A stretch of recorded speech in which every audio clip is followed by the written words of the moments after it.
Hi పిల్లలు. ఈరోజు కప్ప ముత్యం అనే ఒక కథను విందాం. అనగనగా అడవిలో ఓ కప్ప హాయిగా జీవిస్తోంది. ఒక హంస దానికి పరిచయం అయింది. కొద్ది రోజుల్లోనే అవి ప్రాణమిత్రులయ్యాయి. ఒకరోజు కప్ప కొలనులో తామరాకు పైన తేలుతూ హంస ఒడ్డున నిలబడి మాట్లాడుకుంటున్నాయి. ఈలోగా అటునుంచి వచ్చాడో వేటగాడు. హంస మీదకు హఠాత్తుగా వల విసిరాడు.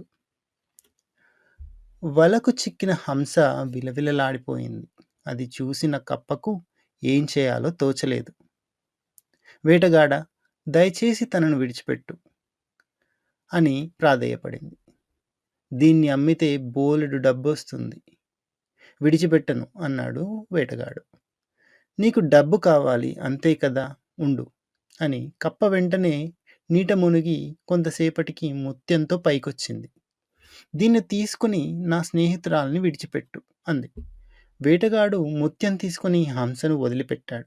ఇంటికెళ్ళాక అతను చెప్పిందంతా విన్న భార్య, ఆ కప్ప దగ్గర ఇంకొన్ని ముత్యాలు ఉండి ఉంటాయి, వెళ్ళి అవన్నీ తీసుకొచ్చేయి అని చెప్పింది.